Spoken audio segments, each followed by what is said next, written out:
All right, so this is going to be our day 7 of Unit 1 in geometry video, and in it we're going to briefly introduce linear equations or linear functions.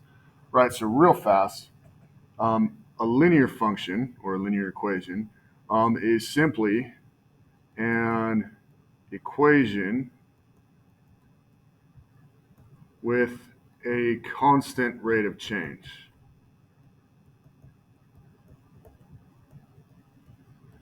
Okay, and because it has a constant rate of change, right, it's pretty much always going to look like this, right? And we're going to always have the same rate of change from x1 to x2. That's not going to change at all. And this means the same from y1 to y2.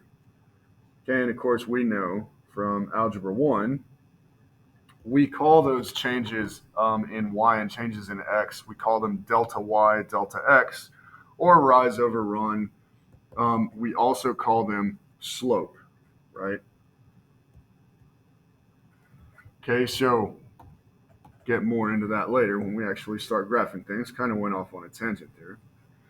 Okay, so a few other things we can say about linear equations. Well, they're first degree polynomials. That means the function of x,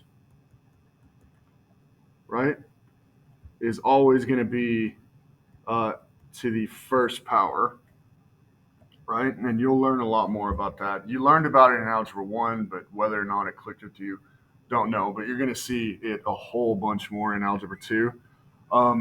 It's expressible in slope-intercept form, right, which is this. Y equals mx plus b, or f of x equals mx plus b. Remember that y and f of x are interchangeable. It is safe to simply say that y is some function of x because it is. Y depends on x. It's expressible also in standard form. Okay, and you saw more of this in Algebra 1. You're not going to see it a whole bunch in this class. In Algebra 2, you are going to see standard form. So just for the sake of that, we are going to practice converting between standard and slope-intercept form, but we'll get there. Okay, and we already talked about this. Its geometry is linear. Because it has a constant rate of change, it graphs out geometrically as a straight line. Okay, so real fast, let's talk about the letters in slope-intercept form. So this right here is slope-intercept form. Y equals mx plus b. I'm going to try to color code a little bit here.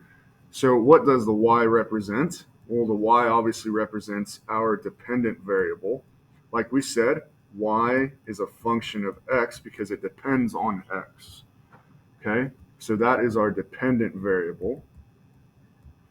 Okay, next we see x. X is our independent variable, right? Meaning that the whole function, y or f of x, depends on x. Okay, then we have m. Okay, and m is our slope, aka our rate of change. This is a very important concept in mathematics. Okay, so m is our rate of change, our slope. And last, the b simply represents our y-intercept. And our y-intercept, if we're talking about real-world situations, our y-intercept is usually our initial value. Okay, so that does it for this video. Just a brief stint into what linear equations are. If you have any questions about it, shoot me an email or come find me. Goodbye.